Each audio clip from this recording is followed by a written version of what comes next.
Welcome to the Wheel of Time Diaries. I'm your host, King Crusoe. You can call me KC, and today, this week, is the final episode covering The Gathering Storm, the first of the Sando trilogy, the finale trilogy, the last battle arc of the Wheel of Time, and finishing this book right off the bat.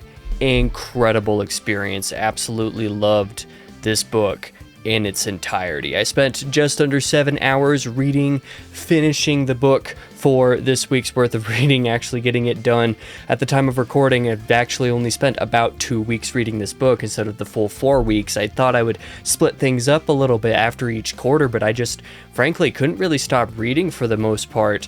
Once I would get started, I just kept going, and I couldn't help myself. It was just very enjoyable. I definitely read this the quickest, I think, of any of the Wheel of Time books. The only ones that would compare would be Path of Daggers for some reason, and also The Dragon Reborn, which I remember actually completing a week early and making into 3 diaries instead of 4 way back a long time ago, 2.5 years ago or something at this point. My apologies for voice cracks, by the way. I've been having a lot more issues with that this week than I have in the past, so I apologize for that. But this week's reading, like I said, it's the last act of the book, and there's a lot of really great stuff to talk about this week. So we'll be covering chapters 38 through 50 plus the epilogue, of course. And kind of like I guessed last week, I guess this will kind of start us off with our spoiler-free impressions. I'd guessed that there was going to be a couple of things that occurred within one of the storylines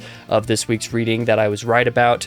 The other storyline, I had no idea what was going to happen, and for basically good reason. There wasn't actually that much that happened from a larger plot perspective, but there was a lot of internal personal moments that occurred within that storyline that I think are really important for that character, and I was right about basically everything aside from the 2 main storylines of this book not existing in this section of the book, this finale of the book. They're probably going to be covered a bit in the next book, and I'm also a little bit surprised by a particular scene, a particular chapter of this book, where it feels like there's a little bit of an implicit time gap, or if nothing else, that's where the chronology of this book versus Towers of Midnight gets a little bit funky, probably. And so my guess is that the reason for that is because that stuff happens in Towers of Midnight, and was the timeline related weirdness that I knew exists between those 2 books. So I think I see where that actually happens now. But I loved the finale of this book a ton. And thankfully, it should be a little bit easier to get through this week because I don't really need to get into that much detail about all the stuff that happened. And as regard to beat by beat stuff, I can go over things a little bit more generally, and splitting this into just a couple of sections, one of them covering Rand's plotline, and then the next one covering the White Tower plotline.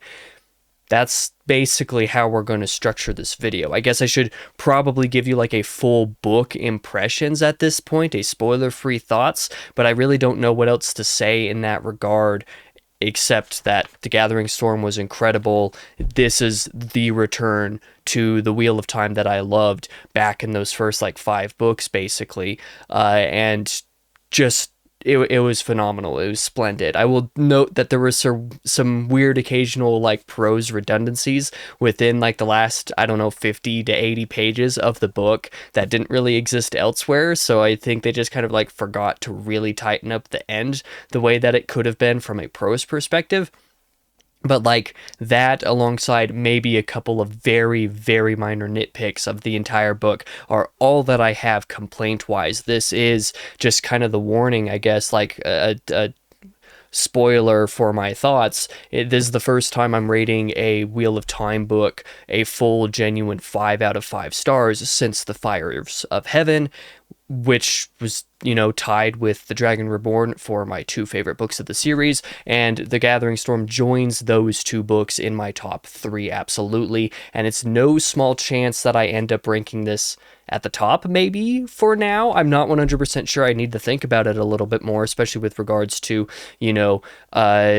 those other couple of books. I think by the time I finish the series, before I actually do a proper personal ranking of it, I might need to go through and like rewatch most of, if not all of my own diaries, just to like refresh myself on all the things that happened and my thoughts on them in the moment versus how they are in my memory, so that I can actually do a fair ranking. Because at this point, it's been nearly 3 years since I started the series. It's hard to say, but The Gathering Storm is undoubtedly in my top 3. Like, I know at least that much. I loved this book. So yeah, we'll go ahead and start jumping into the spoiler section here. We're actually I could do a little bit more of a structured take on this. I could do part of the White Tower plot line, then cover Rand's stuff, and then have the epilogue in there, just because the epilogue is White Tower stuff, but it also kind of references what happens in the Rand plot line. But I decided I'm just going to cover all of the Rand plot line, so chapters 42,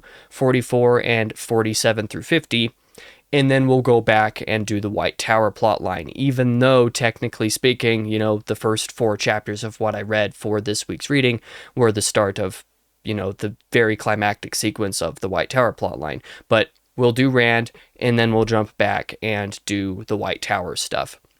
That is how I'm going to structure this video. So let's get started with those couple of Rand chapters that occur in the middle there, chapters 42 and 44. 42 sees Rand's conquest and conquest isn't the right term, but Rand's campaign in Eredaman to try to, stabilize it and get its political readiness for the last battle a little bit up to snuff has basically failed by this point. Rand essentially withdraws from Eredaman in chapter 42 in some form of like embarrassment and shame, not necessarily those emotions per se, but basically in disgrace is a little bit of a better term, because, he wasn't able really to get a foothold in the country to the degree that he wanted to and basically needed to, though he has killed Graendal and Semirhage in this book, and those were very epic moments. The actual nation itself isn't really that stable. The merchant circle is unlikely to follow through with his demands to, appoint new merchant circle people to be able to actually vote for a new king, let alone actually vote for a new king. He doesn't think that there's enough stability for any of that to actually occur, and he doesn't have any more time to really spend or waste in Eredaman, so he basically just cuts his losses and leaves in the chapter. He and Bashir consider the possibility of what Eredaman could be in the meantime, what might happen there, things like Ithiralde, for example, returning to, actually battle with the Seanchan some more, since Rand wasn't even able to get that alliance of sorts with the Seanchan for Ithiralde like he promised.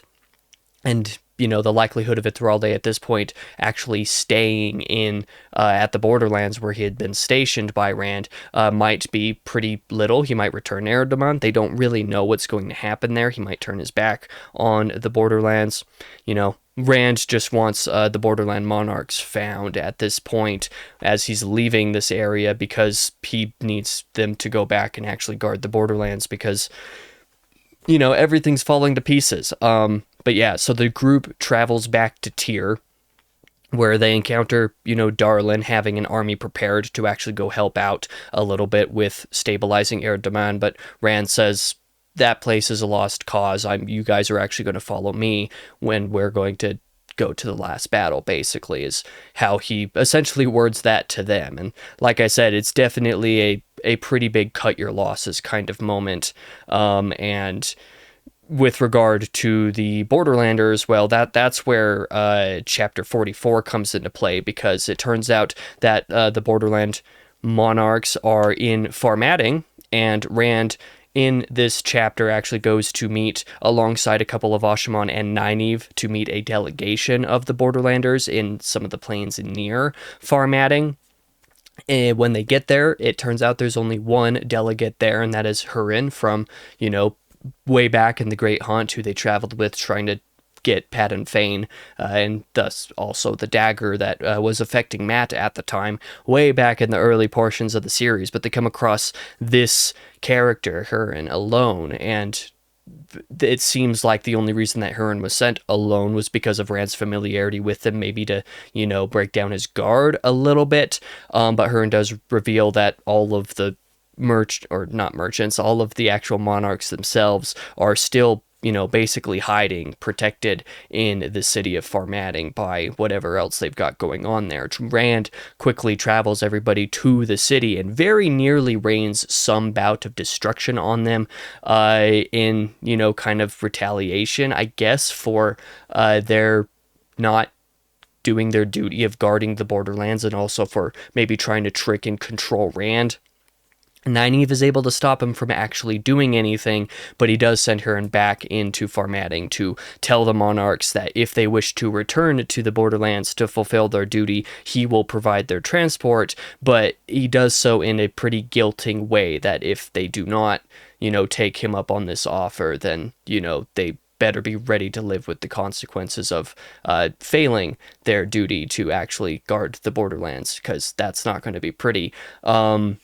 So that's how that ends, and they once again return to Tyr. And back in Tyr, we switch, I believe, to Nynaeve POV here. It might be a Min POV, I forget. But anyway, back in Tyr, Nynaeve does go ahead and find the other Aes Sedai who have been with the group. So that would be, Maurice and Corell and Cadsuane. I believe those are their names. She goes and finds them, and also finds them with Min together. Min's viewings have been being studied by Cadsuane. They've been kind of grilling her about what her viewings of Rand have been, what they mean, all of that kind of stuff, been taking some notes and studying all of that.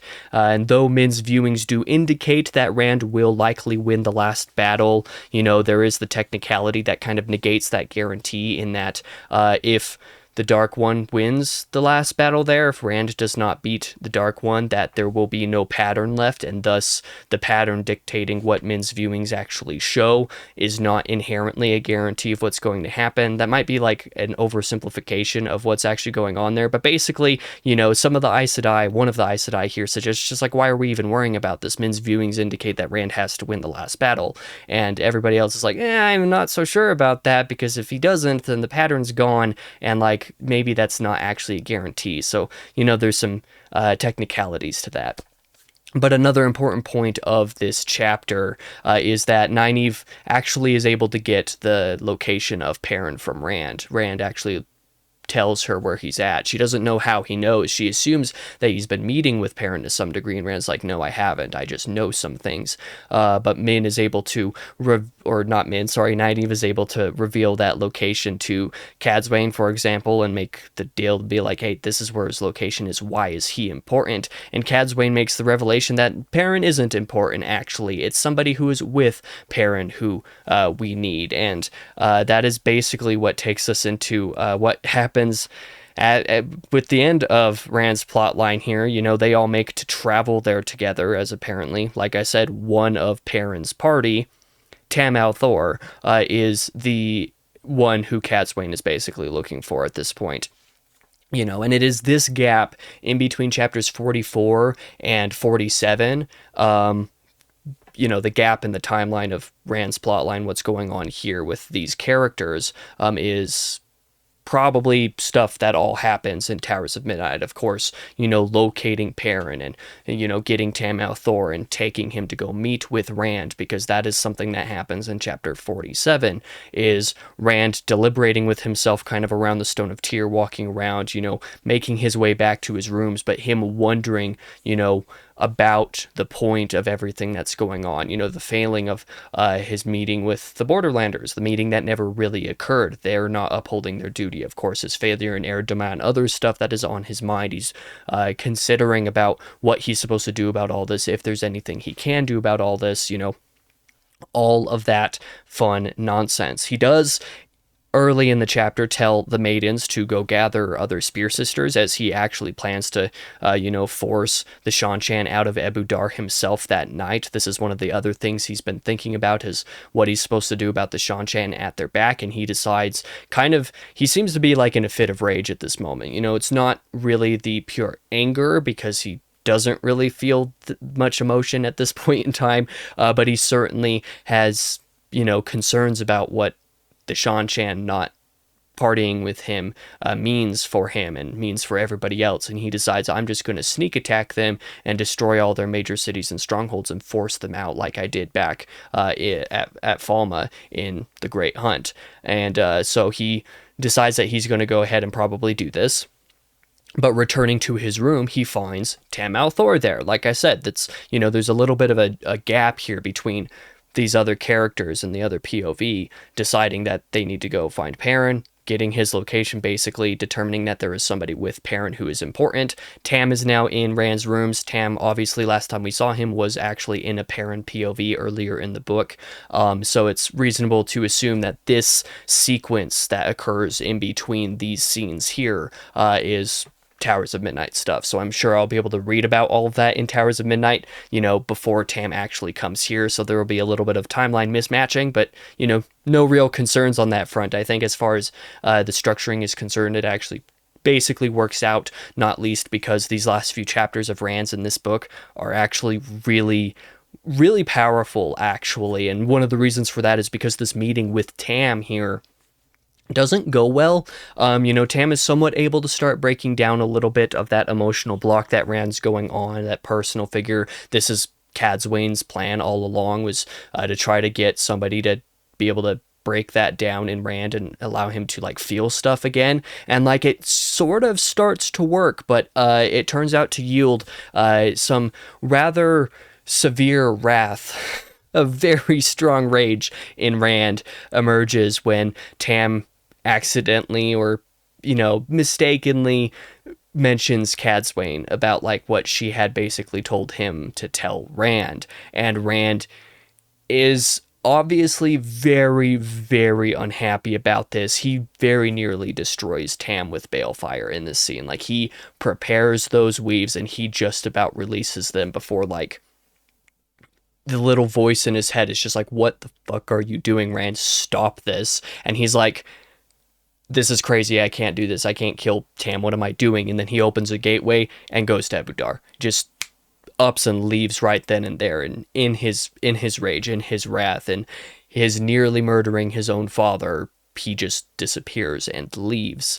And chapter 48 returns us to the other group over here with, Min studying commentary on the prophecies of the dragon. Everybody's still kind of wondering a little bit about what to do with Rand, determining that an important moment in this chapter as well, a little detail. This is one of the things that I love about The Gathering Storm, just a side note, is that there are little details in certain chapters that are if Robert Jordan were writing the books, would either be kind of there and gone, you forget the detail until it's brought up again, or you just wouldn't realize the detail was there in the first place, or the detail would be pointed out so heavily that you would then become annoyed by the fact that it was pointed out so much. Whereas I feel like a lot of these details of earlier scenes in the books that are being brought up later as remember that thing that we mentioned way earlier in the book? Yeah, that's important here now.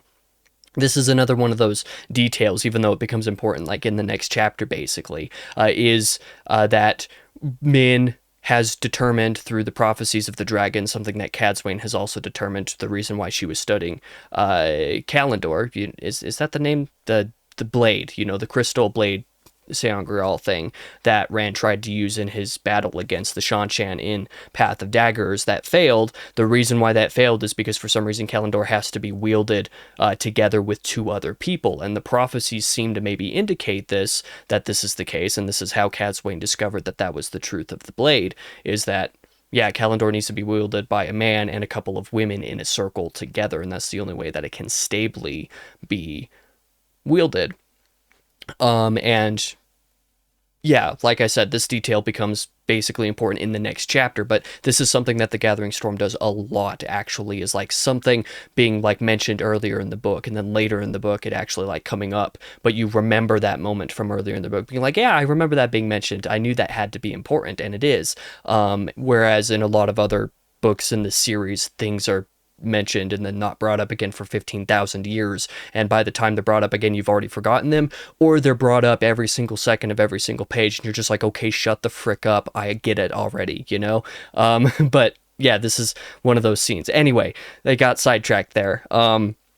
They're studying prophecies of the dragon when Tam suddenly bursts into the room, and he is himself enraged over what in the world Cadsuane has done with Rand. Why in the world Rand absolutely loathes Cadsuane so much that he very nearly killed his own father for simply mentioning that Cadsuane had tried to use his father to, convince him that he needed to open up a little bit. He reports that Rand did try to kill him, and all of a sudden in this moment, Min kind of feels back to her bond with Rand and realizes, wait a minute, he's gone. He is way, way off to the west right now, because they're in Tyr, Tyr's over here, and Abu Dar's over there in Altara. And it's just like, wait a minute, Rand's gone. And Tam says, yes, he went through a gateway when he nearly killed me. He did not kill me, but obviously, but he went through a gateway.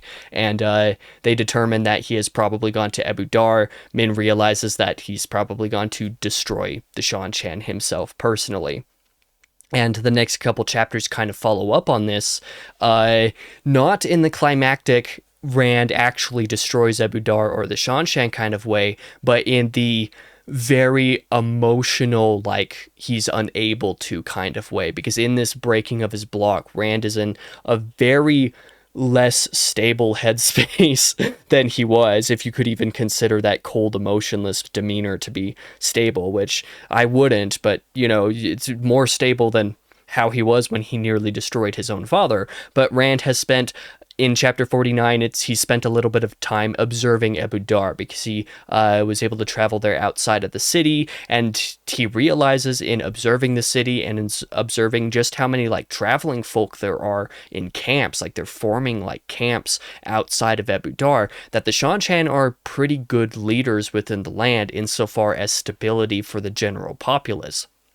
He is amazed at the amount of order that they've been able to establish. He considers a little bit more about his own failure in places like Erdogan, and what it would actually mean to destroy the Shan-Chan here. Like, would that actually be a good thing? He kind of wonders about it a little bit, but he's made this decision that he's going to strike all of these places of the Shan-Chan, all of these capitals, in Terabon and Altara and wherever else that they're at, to basically get rid of them from behind his back so he doesn't have to worry about them anymore. But just when he's about to strike, his seizing of Sidin, because of course this has also been a thing since, a Crown of Swords or something like that, this has also been a thing for a little while, is whenever he tries to wield the power, when he seizes it for the first time in any given moment, it makes him very sick to his stomach, basically makes him vomit or not convulse, but it affects him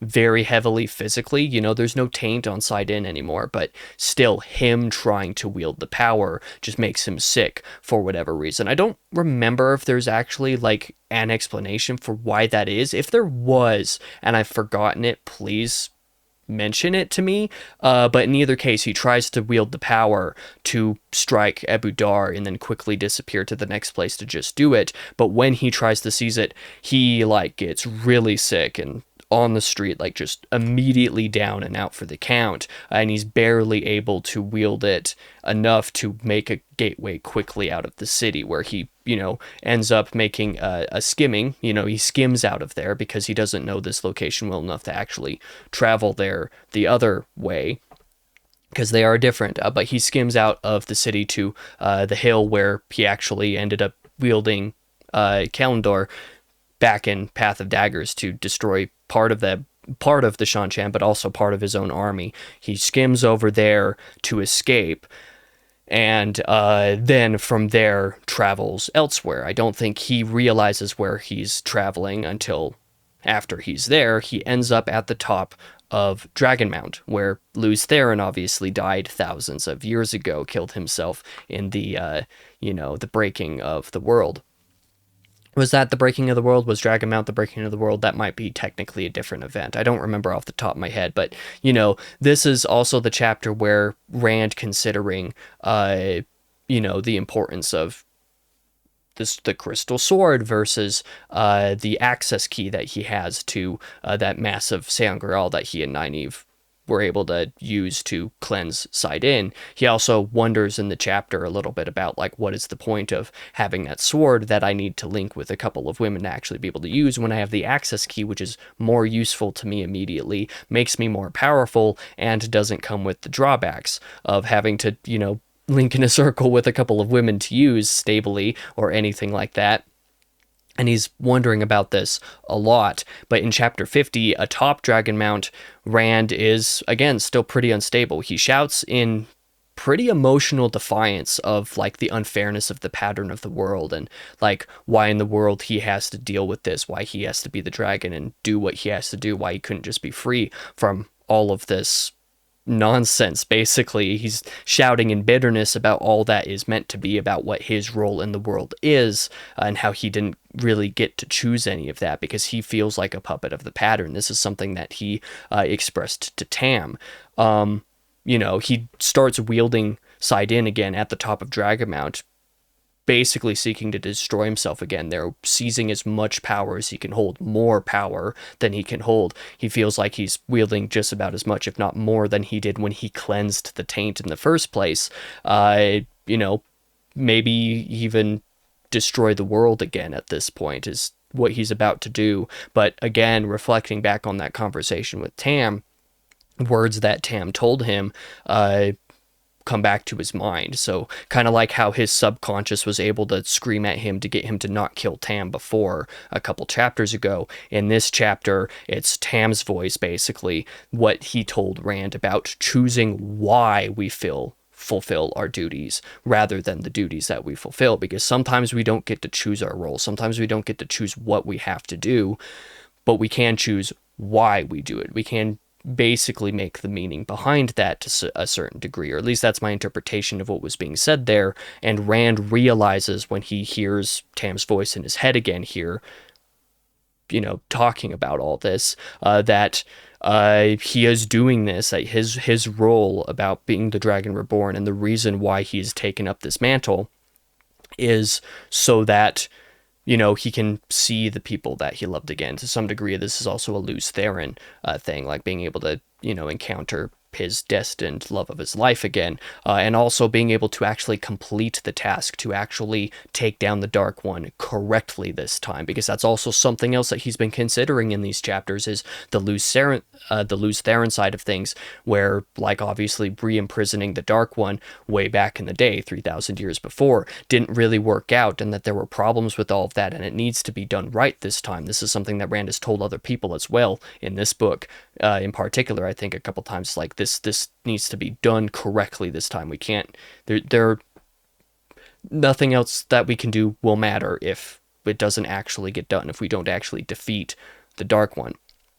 And so this is what he determines, he realizes, is this is the why, is I need to do it right. I'm fulfilling the role of the Dragon Reborn to actually do the right thing, instead of repeating the cycle over and over, is to actually end, maybe not end the cycle per se, because obviously the Wheel of Time theme and all of that, but to actually get through this portion of the turning of the wheel correctly, whereas it didn't really get done that way the previous time. Or at least, like I said, part of that is interpretive on my part. It might not necessarily be representative of the truth, but that's basically how I read into that scene. And so while Rand is like wielding this immense amount of power atop Dragonmount, he turns it all in on itself through that access key, through that Seangrial, and it destroys itself. The way that the other access key that Nynaeve used during the cleansing of the taint, and the same way that was destroyed after that occurrence, this access key is now destroyed here, which obviously itself implicitly reflects on that consideration about Kalandor, which is obviously like, why would Rand need to use the sword when he has this access key? Well, he used the access key to destroy itself while he was just about to destroy himself, but realizing that he actually does need to fulfill this role anyway, and he now has a reason to. And in that closing moment, when the access key destroys itself, he actually begins like laughing, and not like, it's implied that it's not like maniacal laughter, it's implied that it's actually that sort of emotional block is sort of broken. And if that is the case, then, maybe terrifying version of Rand that I got concerned about last week is done, and we can move on to a little bit more of a proper man to fulfill that duty and fill that role. And just really, really great sequence. So yeah, that is Rand's storyline for the end of the Gathering Storm. It was really good. But Rand's storyline wasn't the only storyline, obviously. This is where the climax of the White Tower plotline also happens. So we're going to switch over to that. Chapters 38 through 41. These 4 chapters make up what I predicted would happen, basically, from last week's reading. Namely, that we would see Viren in the White Tower, and also that we would see the Shan-Chan attack on the White Tower, that those were probably going to be coming right up. And they came right up. Those were the first 4 chapters there. And then the remainder of the book, chapters 43, 45, and 46, and then the epilogue are the I guess just through chapter 46 are, the close of this arc, the resolution of that climax. 38 through 41 are the climax. The other 3 are the resolution of the storyline for the purposes of this book. And then the epilogue is like tying those 2 together implicitly. And we'll get there, the reason why. But yeah, just really incredible stuff here as well. I just got to be honest, I think the White Tower plotline, Egwene's plotline, my favorite in the series. I just genuinely think this is my favorite of the entire series, going all the way back to even the Saladar camp stuff. I think that on the complete scope of what the entire series is doing, this continued plotline and the developments of it, even going back to when Swan was deposed back in book 5 or whenever that was, just from that moment, the splitting of the tower all the way to the reunification of the tower, because spoiler alert, that happens in this book. Incredible plotline, just awesome. Almost certainly my favorite of the series. I think I'm willing to actually say that and put that on record. So, that's how things go. But let's talk about how the climax actually went to some degree.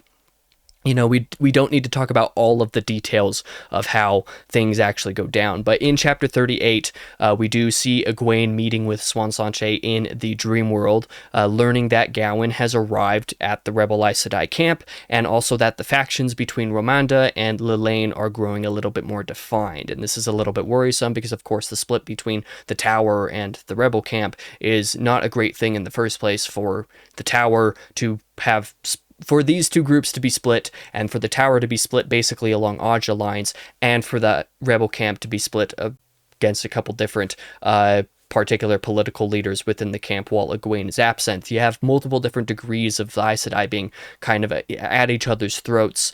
Maybe not per se, depending on which of those contexts you're talking about, but it's just not good. Egwene's not very happy about that, but she does still insist upon staying in the Tower, resisting Elyda's rule, and obviously waiting for that Amyrlin to fall. This is something that is very important to Egwene, is being able to make this resistance.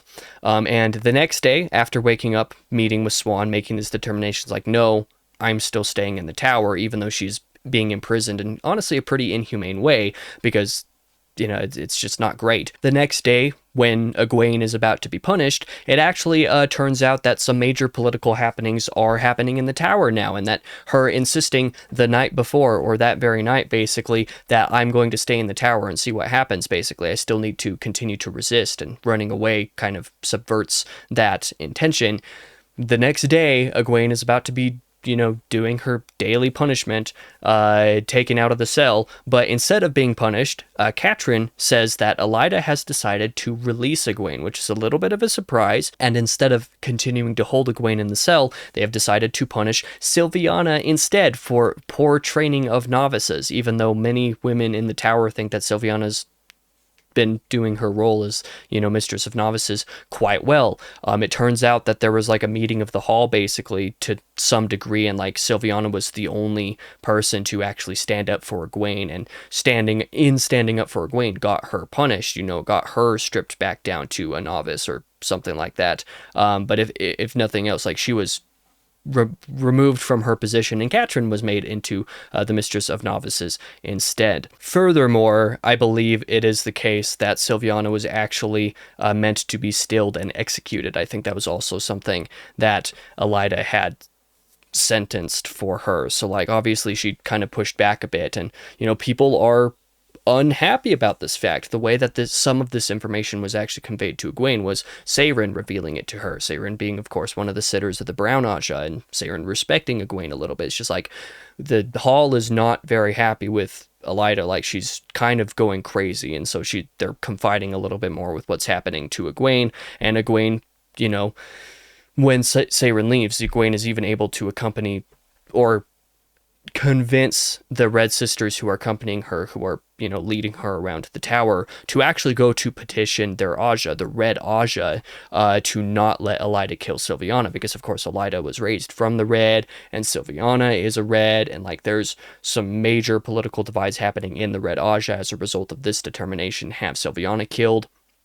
It's all very like, what in the world is going on? And Egwene's just like, okay, I can get a moment of freedom if I tell these women that they can leave and go deal with this thing. She promises to take a hefty dose of fork root to, promise that she won't channel, and to prove that she won't after she does promise. And eventually they do basically leave. It goes through, she takes the fork root to ensure that she can't channel while she is unshielded, because the two women shielding her are going off to deal with their Aja. They leave, and Egwene enters her room to find that Viren is there. So obviously this is in fact where Viren was intending to go after, transporting Matt and co back into Caemlyn.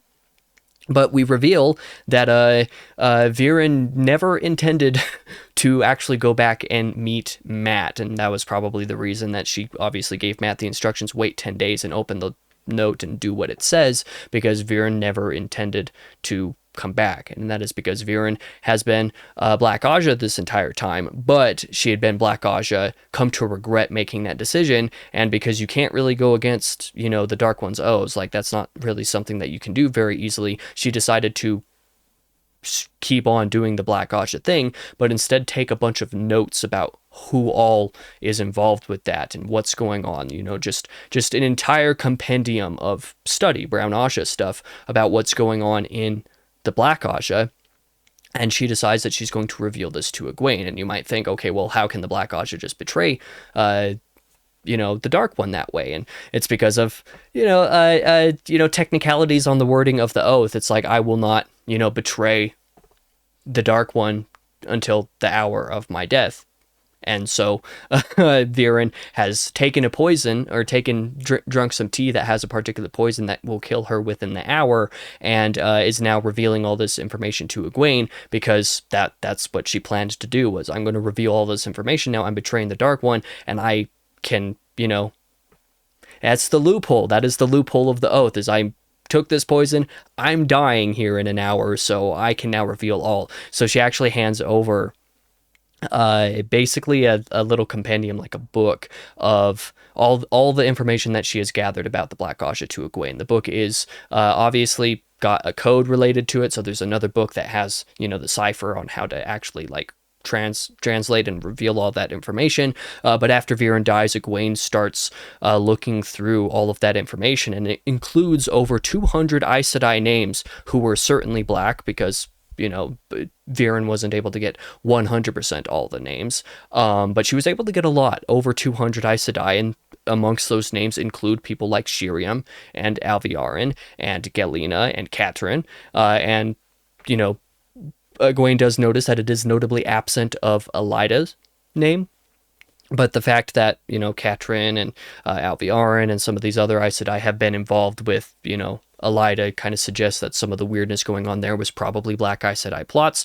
Obviously, she's very disturbed by the fact that Shiriam is Black Aja, her own keeper at the Rebel Aes Sedai camp. There's like 70 Aes Sedai in the Rebel camp that are black, and then there's, however many that are in the tower after that, like another 130 plus that are Black Aja, and that is a lot. It is a crazy amount of sisters. But at one point, while dealing with all this stuff, Miadani does come in to inform Egwene that Elaida was nearly deposed, but it is instead only serving 3 months penance instead for all the stuff that she's done, and that She also reveals at the same time that her personal fourth oath to there were various Aes Sedai in the tower that were trying to locate some Black Ajah sisters to some degree. Her oath to obey those women has been revoked because Egwene had asked for that to be, removed, and it has now been removed. And Egwene also has Miadani in this moment take Viren's corpse out of the tower and to also tell all of the other Aes Sedai that Alviarn is Black Ajah and must be apprehended because the excuse is that, Viren decided to leave. Viren had traveling. That's how Egwene was able to get this information, but revealed to Egwene that Alviarn specifically is Black Ajah. And so that's information that she intends to get out to the sisters, like capture Alviarn, do whatever you need to do with her to get more information, capture her, whatever, that kind of thing. And also, takes Viren out of Egwene's room so that she is not, questioned or, implicated in Viren's death for any reason. But following their leaving, the corpse being taken away, and that order being given, Egwene goes to Tel'aran'rhiod in this chapter as well, and meets with Siuan again there because they've been meeting nightly for a little while ever since Egwene was put down into that prison, and Egwene reveals to Siuan that Moria, who was one of the sitters that had helped to raise Egwene to Amyrlin, as well as Shiriam, are of the Black Ajah. She reveals that, she had an informant. She had Viren in the White Tower able to inform her of these facts, that she was able to betray herself and reveal some of these names to Egwene, that those two specifically need to be watched, before she can say any more about other stuff regarding the Black Ajah and whatever. However, Nicola does wake Egwene up, crying about it being the last battle, about it being Tarmon-Gai'don, but Egwene sees it as the attack of the Shan-Chan that she had dreamed of, that she had predicted for the White Tower, and that is what the next two chapters cover, is basically that assault and everything that goes along with it.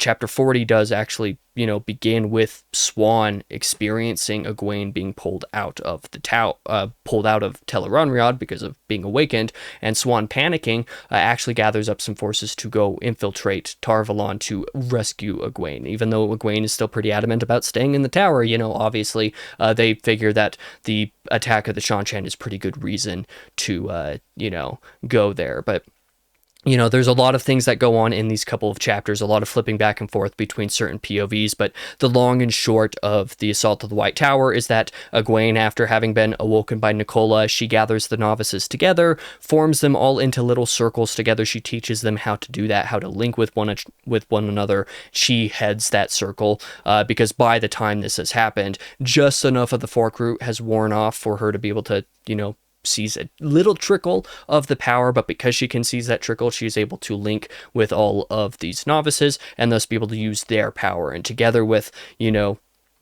different, with all of the linking that she's able to do, she has basically her own normal amount of power, all combined there. She is able to make a gateway to the Ongriel storeroom at the base of the tower as well. She gets the known strongest Seongriel that the tower has, and she also uses that to, basically be up to her full power, and she makes a hell of a resistance against the Shan-Chan up here. It's like level 22, I think is, I think it's the 22nd. In either case, up here in the tower, she is able to make a very strong defense against the Shan-Chan and to also help everybody else along the way alongside the novices. She also draws, much of them away from the battlefield because there's a couple different places where the Shan-Chan are attacking you. There's obviously the ground forces and then the different places that are being fought in the tower, but because Egwene is basically going through, from the top of the tower and attacking like the Raken and the Toe Raken directly there, she's able to attract more attention because obviously there's big force up here, and so she's taking the brunt of that. But like I said, Siuan also awakes following Egwene being pulled out of Tel'aran'rhiod. She had waited there for a little while to see if she would return and say that everything was fine, but since she didn't, Siuan awakes. Brian is also awake too, Gareth Bryan. Obviously, Tar Valon is under attack, and Siuan gathers Gawyn, convinces Brian to go with her to save Egwene, and they all, with like 100 soldiers or something like that, actually travel over to the tower. It is worth mentioning that Brian demands that if he's going to do this, if he's going to go with her, he demands he be made her warder, actually, and that happens. Siuan makes Gareth her warder now. Cool scene, cool moment. But they do gather a small army contingent and they join together and go through that route that Shamaran had revealed to them earlier. Remember that scene back when that bubble of darkness came up and Swan took Shamaran to go show her the route to get back into the tower anyway? It happened. So they were able to use that route, and they're able to covertly enter the city under disguise and make for the White Tower to go try to rescue Egwene. There they stand against some Shan-Chan ground troops. Swan learns in the meantime while, Brian and the others are fighting some of these ground troops, because Swan's able to kind of be off doing her own thing or be, not directly involved. She is able to learn in the meantime that Egwene is on the 22nd level of the tower, so I was right about the 22nd level. And before they go head up to save her, because their original plan was to go to the basements where the prison cell where she had been being held at was, but now their plan is to go up because she's up at the 22nd level. Before, however, they're able to actually head up there to save Egwene, a Shan-Chan assassin is struck down by Brian in the very last moment before he can kill Swan. And Swan, in following this, is also forced to remove a poisoned needle that had been inflicted upon Gareth in the last moments of that. So basically, both of them were able to save each other from death, which obviously, as a reminder, fulfills a particular viewing that Min had a little while back that indicated that Swan needed to stay near Gareth Brine or else they would both die. And this seems to be her understanding that this was fulfilling that viewing, because without Gareth there, she would have died. And obviously, because she was able to delve into Brian's little head and discover where the poison needle was and take care of that and heal that little bit of wound before it was able to actually do anything against him, she was able to save him. So that was a cool little moment. But they do eventually at this point make it up to Egwene. The very end of the chapter is Egwene's POV waking up after doing a hell of a lot of damage against the Shan-Chan, fighting against them to an extraordinary degree. Her being sort of half awake as Gawain carries her to safety. They eventually make it back up to her and they cart her back to the rebel camp, and Egwene is incapable of resisting because she's used so much of her strength and so much of the other novices' strength as well, just fighting off the Shan-Chan. You have a couple POVs during these two chapters that are also from some other people within the tower, particularly Seiren, who during the battle has set up a little base of operations a little bit lower in the tower during the fight, with the Aes Sedai doing what they can, but they suffer some notable casualties. But after the battle's over, it's also worth noting that Katrin had tried to commandeer the situation but is denied, so there's some question marks about what was going on there, because Katrin, we obviously know, is Black Aja, so what are her motivations obviously with regard to the battle? But anyway, outside of her trying to commandeer the situation and being denied for it, after the battle, we do learn, Seiren learns that Egwene's success on the 22nd level of the tower is incredible. She wonders at Elida's treatment of the girl, because obviously she was very successful up there, whereas the Aes Sedai down here, they took some pretty heavy casualties and they weren't able to really do that much against the Shan-Chan, not in capturing very many of them, not in being able to free many of their Damane or anything like that, whereas Egwene was able to, get out with basically no casualties, relatively speaking, saving a lot of the sisters and also being able to force back, a lot of the attack just in general. So she wonders about this, just wow, Egwene did a really good job. What in the world is Elida's problem with her at this point? We should be doing something a little bit more official with this girl rather than what has been going on, because that is quite the pedigree with regard to this attack, but yeah, that happens, and we get one last reveal in the chapter with a what do you call them, an accepted coming down to the level to report to Seiren and the others that womp womp, Elida is one of the women who has been captured by the Shan-Chan. And we have a little brief POV at the end of chapter 41 that is Elida waking up in the air with obviously the Adam around her neck. So good riddance.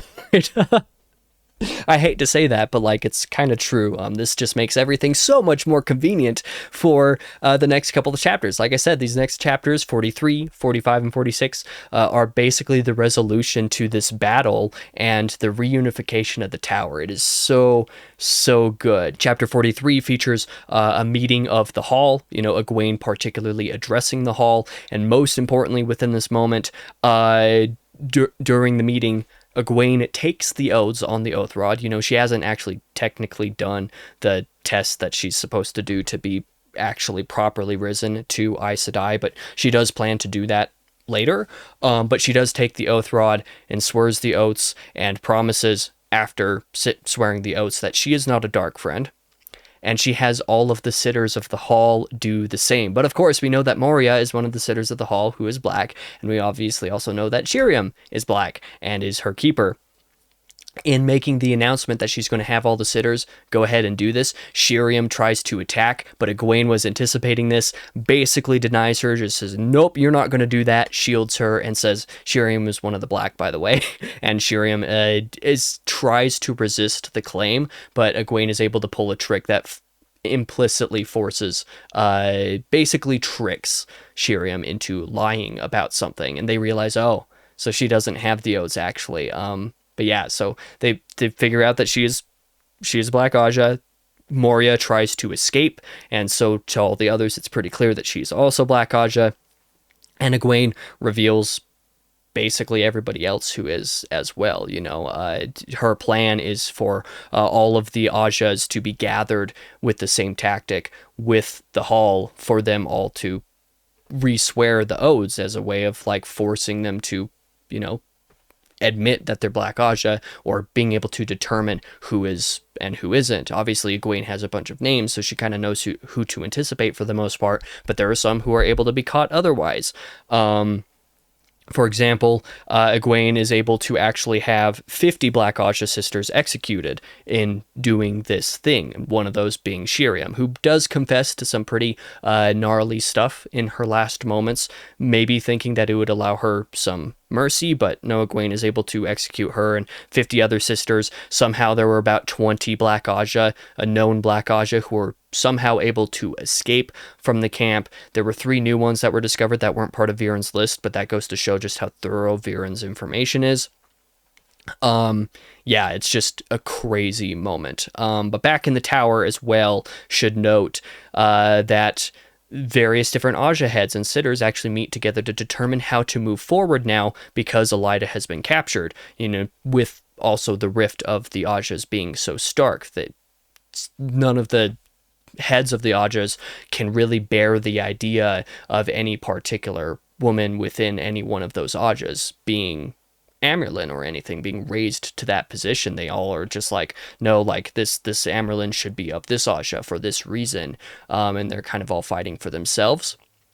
But in the meeting, various sisters, kind of like Seyrin, for example, is like the main one, but multiple of them are able to agree, like, it's probably best if we actually just have Egwene be the Amyrlin, because, she's the Amyrlin of the rebels, and choosing her to be Amyrlin of the tower would, go a long way in reunifying this general group. But it was also the fact that Egwene has a little bit of experience in the position, and Egwene has shown that she is able to be powerful, that she can resist, and that she kind of knows what she's doing to some degree.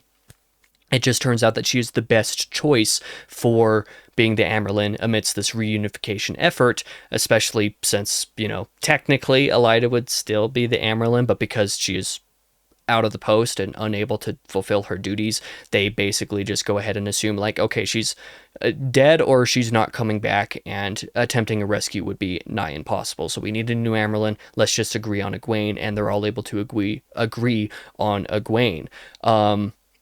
Following waking up with the rebel camp again, Egwene's obviously pretty upset with people like Swan, for example, for, having dragged her back to the camp when she didn't want to be, when she wanted to still be in the tower. Even though she understands why Swan did what she did, she's still not happy about it. But she had actually determined that following this vetting of the Aes Sedai and eliminating all of the Black Asha that they possibly can, that the next thing that they needed to do, and something that she had already had done, was preparing an assault on the White Tower while they're still confused, while they're still reeling from the attack via the Shan-Chan. That, like, it wasn't, if they let themselves get their bearings, that there would not be any better time possible to attack than to attack now. And so she rides with Gareth Bryan and Swan and Gowan to actually observe the assault upon the tower following the execution of all the sitters. But what Egwene sees there is a very limited oppositional force of the tower guard to meet them, basically. It's a very pitiful amount of people.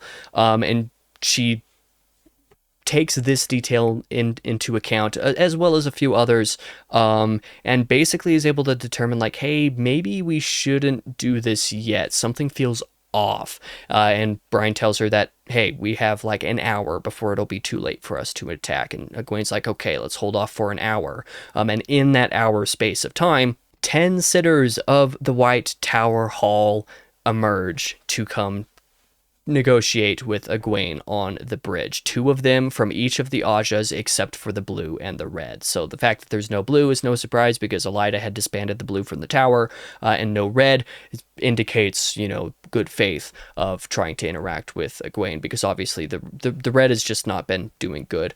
Yeah, they're in utter collapse mode basically at this moment. But what they do is they come to announce that their hall has indeed agreed to raise Egwene as their Amulin. Egwene has her own demands to reunite with the tower. She wants the Blue Aja reinstated, which is something they already planned on doing. Yeah, Egwene actually accepts the offer. It's initially kind of like a little bit more in doubt because of people like Swan and Brian. Like, they both have their reservations about doing this, but Egwene's just like, no, we're reuniting the tower. This is how we do it. And so she accepts. It's like, yeah, if you guys want to raise me to Amyrlin, the Blue Aja's being reinstated, Elaida's gone, Elijah's been captured. This is best case scenario. We're taking it. We're going. And so Egwene is, in fact, raised as the Amyrlin of the White Tower Hall.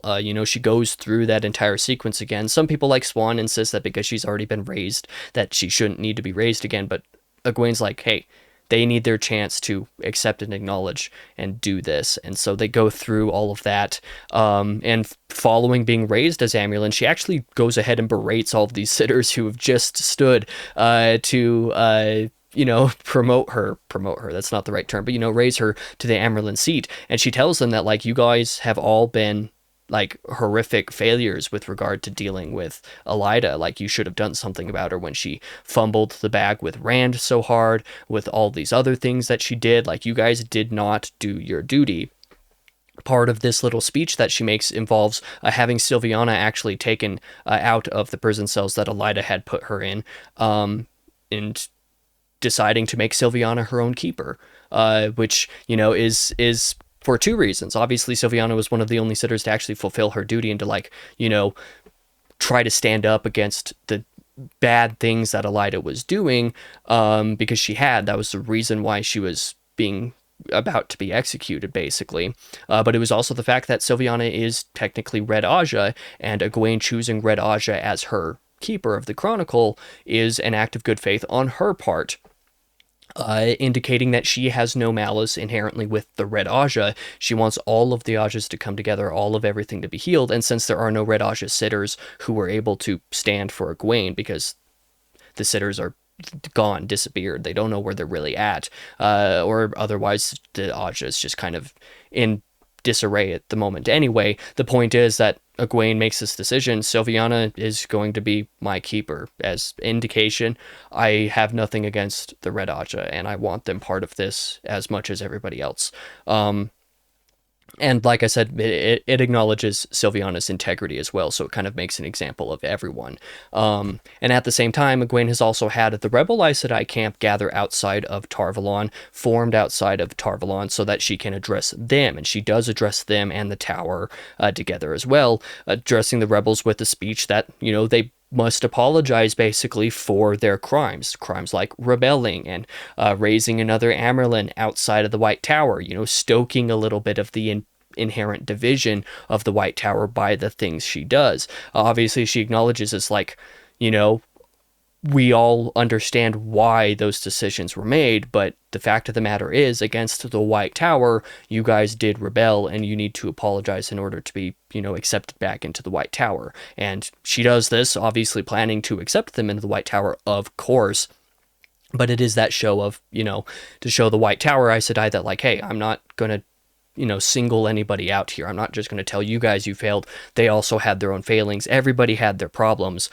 But we need to work together now. We need to unite the tower, and the White Tower needs to go face the last battle together. And that is how that ends. Like, just so good.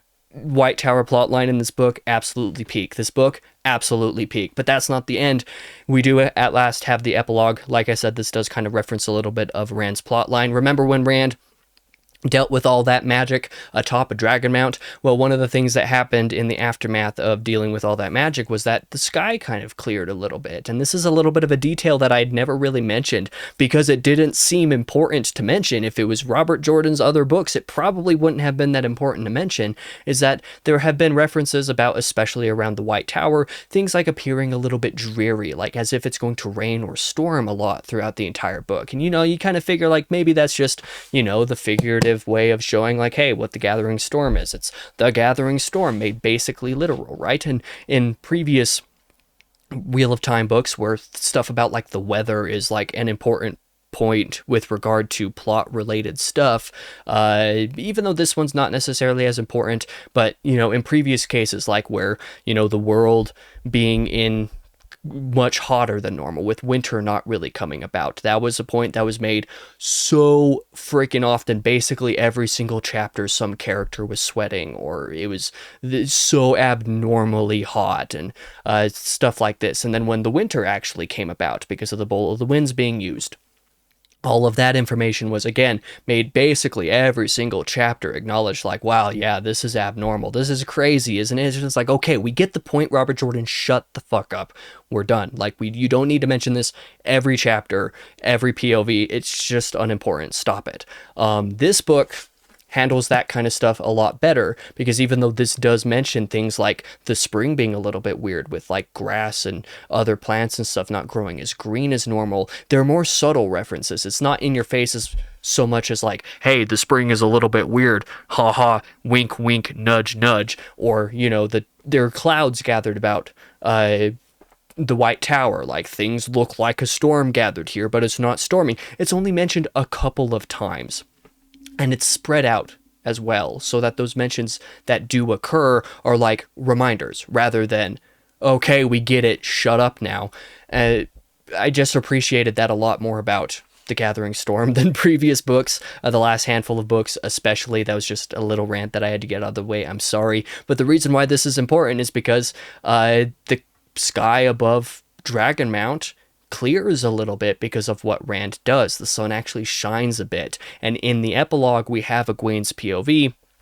You know, she's going over reports in her study, now the Amyrlin study, in the White Tower, which, you know, includes more official counts of like around 60 Black Aja sisters of the White Tower managing to escape, or having been captured by the Shan-Chan, or already having been gone by the time any of this stuff had gone down, which is not great. You know, there were a few new ones that were discovered because Egwene did the same thing, had all of the sisters go through the oath rod thing, taking off the oaths, re-swearing the oaths. She also wonders about Messiana because she knows that Messiana, based off of Viren's information, is hiding in the tower. And so she has to wonder if Messiana has a way to actually avoid the 3 oaths, because there's only a few sisters who Messiana could possibly be based off of the information that she has, and none of them actually seem plausible. So she's a little bit worried about that. Those are considerations that will probably come up in the next couple of books. We shall see. But in either case, you know, Shiriam. Why did I write Shiriam? Because that was her old keeper. Sylviana summons Egwene and has her actually come to the Hall of the Tower, where, you know, there was some damage in the Hall of the Tower from the Shan-Chan attack, and as part of that, she's deciding to have like a little window put in instead of the walls actually fully rebuilt.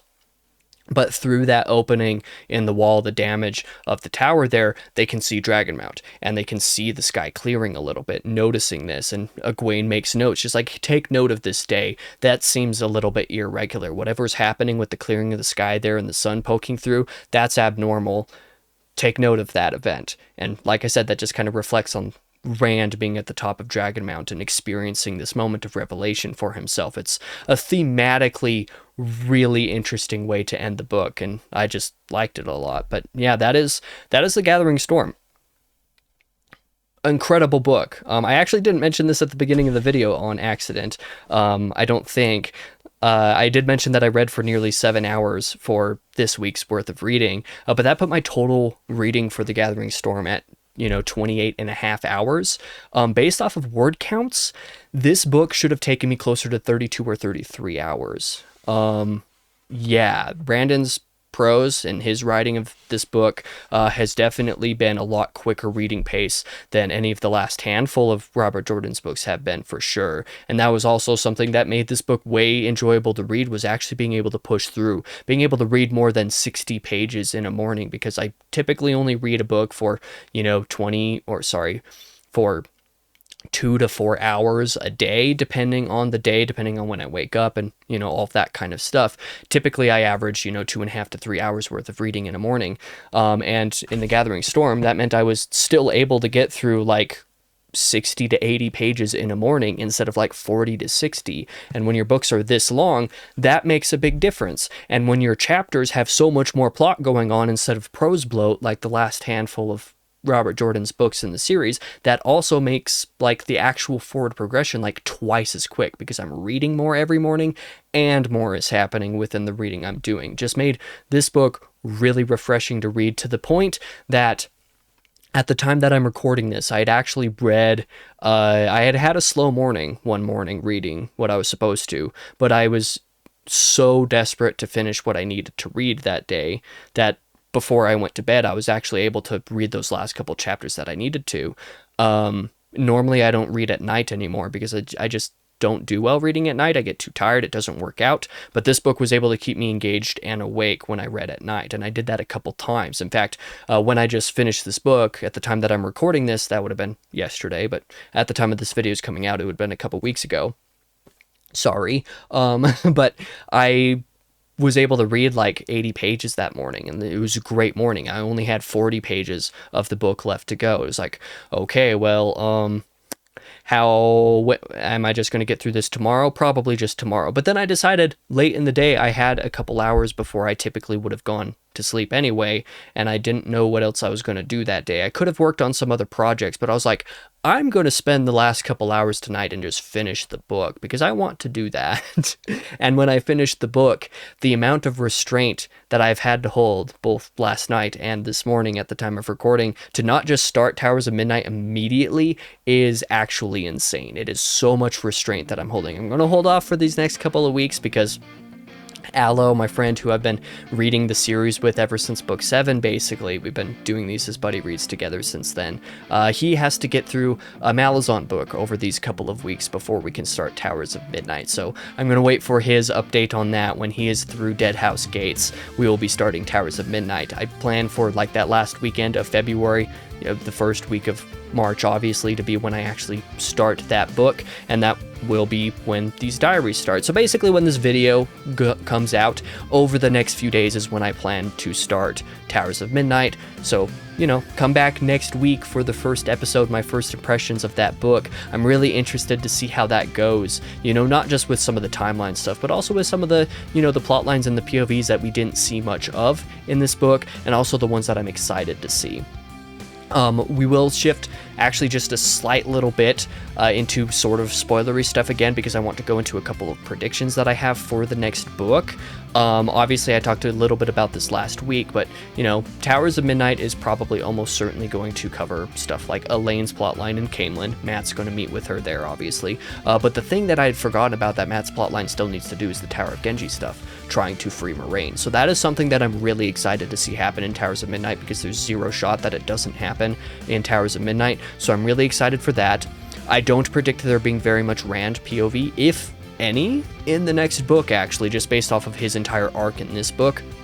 I would be very surprised if there was any Rand POV, and not least because we still need to see stuff like Perrin's POV, whatever goes on with him, and how he's brought into the fray, and then of course stuff like Nynaeve and Cadsuane, whoever else going to actually get Perrin, and thus, you know, take Tam back to go meet with Rand, but you know what's going on in that storyline, how much use that actually is. Yeah, I'm just excited to see what actually happens, what actually goes down in the next book, preparing the rest of the plot lines up for, you know, A Memory of Light, for the last battle, for the last book. I'm very, very excited for that. But yeah, that's going to be the end of this video, the end of this diary. A little bit shorter than the last few diaries have been, but that makes, if I'm not mistaken, that'll be all 4 of these diaries for this book being over an hour long, which is a record.